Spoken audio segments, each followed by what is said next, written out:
안녕하세요. 오늘은 정말 흥미로운 이야기를 해볼까 하는데요. 바로 류큐 왕국이 외부 문화를 어떻게 자기들만의 것으로 완벽하게 소화해서 류카라는 독특한 문학과 음악을 만들어냈는지 그 과정을 한번 따라가 보려고 합니다. 자, 여기서 이런 질문을 던져볼 수 있겠죠.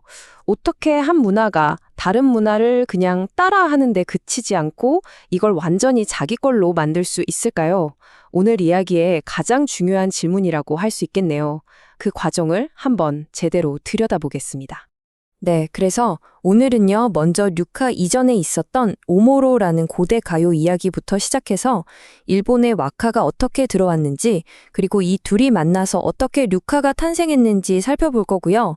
마지막으로는 이 류카가 신분을 뛰어넘어 어떻게 모두의 노래가 될 수 있었는지 그 주인공들까지 만나보겠습니다. 자, 그럼 첫 번째 이야기부터 시작해 볼까요? 류카가 태어나기 전 류큐에는 어떤 문학이 있었을까요? 바로 오모로의 시대였습니다. 이 오모로는요, 그냥 우리가 생각하는 그런 노래가 아니었어요. 뭐랄까, 고대 료큐 사회에 아주 중요한 제사나 의식 때 부르던 굉장히 신성한 노래였던 거죠. 그만큼 엄청난 역할을 하고 있었습니다.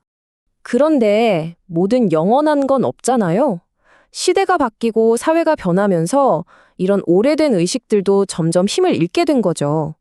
자연스럽게 오모로도 사람들 삶에서 조금씩 멀어졌고요. 바로 이때 이 빈자리를 채울 새로운 무언가에 대한 열망이 생겨나기 시작한 겁니다. 이 둘의 차이를 보면 정말 명확해요. 오모로가 신을 향한 아주 공식적이고 의식적인 노래였다면 류카는 지극히 개인적인 감정, 우리들의 평범한 일상을 노래했거든요. 그러니까 문학의 주인공이 신에서 사람으로 바뀐 거예요.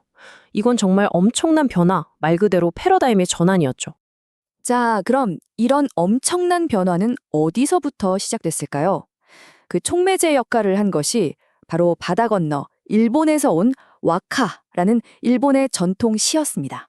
이 와카의 영향은 사실 꽤 오래전부터 시작됐어요. 16세기에 류큐 사신들이 일본에 가면서 처음 접하게 됐고요. 특히 17세기에 사츠마가 침공한 이후에는 이 교류가 훨씬 더 깊어졌죠. 그러다가 18세기가 되면요. 아예 일본 고전 문학으로 꽉 채운 사전을 만들 정도로 와카는 류큐 상류층 문화의 핵심이 되어버립니다. 이때 와카를 할 줄 안다는 건 그냥 시 좀 쓴다 이런 수준이 아니었어요.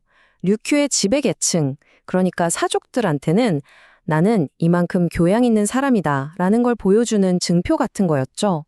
심지어 국왕이 직접 와카 모임을 주최할 정도였으니까 그 위상이 어땠을지 짐작이 가시죠? 근데 여기서 정말 중요한 포인트가 있습니다.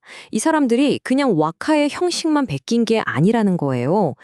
겐지 모노가타리 같은 일본의 유명한 고전들을 줄줄 꿰면서 그 안에 담긴 의미나 배경까지 깊게 파고들었다는 거죠.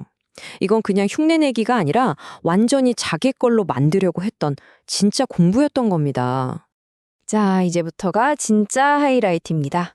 이렇게 일본 와카를 완벽하게 흡수한 류큐 사람들이 과연 이걸 어떻게 자기들만의 것으로 완전히 새롭게 만들어냈을까요? 그 문화적 연금술의 순간을 한번 보시죠. 가장 눈에 띄는 차이는 바로 이 운율, 글자 수에 있어요.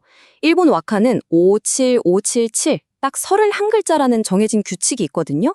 그런데 류큐 사람들은 이거를 그대로 따라하지 않았어요. 대신 자기들 언어의 호흡에 가장 자연스러운 8886, 총 30글자라는 완전히 새로운 리듬을 만들어낸 거죠. 와, 이게 바로 진짜 창조 아니겠어요? 네, 그러니까 류카를 한마디로 정의하면 이 세 가지가 합쳐진 거라고 볼 수 있어요. 첫째, 류큐어 특유의 자연스러운 말투와 리듬. 둘째, 88886이라는 독창적인 형식. 그리고 마지막으로 이걸 노래로 만들어준 삼선이라는 악기. 이 세 가지가 만나서 류카라는 예술이 탄생한 겁니다. 그리고 류카가 정말 특별해질 수 있었던 결정적인 이유가 바로 음악입니다. 시가 노래가 되는 순간 모든 게 달라졌거든요. 이게 정말 중요한 차이예요. 와카는 글을 아는 소수의 지식인들이나 즐기는 읽는 문학이었잖아요. 그런데 류카는 글을 모르더라도 누구나 따라 부를 수 있는 노래였던 거죠. 문학이 책상 위를 벗어나서 광장으로, 사람들 속으로 퍼져나간 겁니다. 그 변화의 중심에 바로 이 삼선이라는 악기가 있었습니다. 원래 중국에서 온 악기인데 류큐 사람들이 자기들만의 감성을 담아서 발전시킨 거죠. 이 삼선의 애틋한 소리가 류카의 리듬이랑 딱 만나니까 그냥 종이 위에 있던 글자들이 살아 숨쉬는 감정이 돼서 사람들 마음에 와닿게 된 거예요. 자, 이렇게 음악이라는 날개를 단 류카는요, 정말 순식간에 류큐 사회 전체로 퍼져나가게 됩니다. 그리고 아주 놀라운 일을 해내죠. 바로 신분의 벽을 뛰어넘은 겁니다. 물론 시작은 궁정에 있는 엘리트들이었어요. 타마구스크 초쿤이나 헤시키아 초빈 같은 학식이 아주 높은 귀족 시인들이 류카를 예술의 경지로 끌어올리는데 큰 역할을 했습니다. 하지만 류카의 진짜 매력, 그 심장을 뛰게 한 건 궁정 안의 목소리만이 아니었습니다. 오히려 궁정 밖, 평범한 사람들, 심지어는 소외된 사람들의 목소리에서 류카는 비로소 완성될 수 있었어요. 대표적인 예가 바로 이 두 여성, 요시야 치루와 온나 나베입니다. 한 명은 유곽에서 짧고 비극적인 생을 마감했지만 그 슬픔을 너무나 아름다운 시로 표현해서 천재라고 불렸고요. 다른 한 명은 평범한 농촌 여성으로 살면서 꾸미 먹고 진솔한 언어로 삶의 기쁨과 슬픔에 노래했죠. 사는 모습은 하늘과 땅 차이였지만 류카라는 하나의 도구로 자신들의 이야기를 세상에 남긴 겁니다. 이게 바로 류카가 정말 대단한 점이에요. 화려한 연회장에서 왕이 듣던 노래나 밭에서 농부가 흥얼거리던 노래, 또 유곽에서 한 여인이 눈물과 함께 읊조리던 노래가 모두 류카라는 같은 그릇에 담겨 있었다는 거.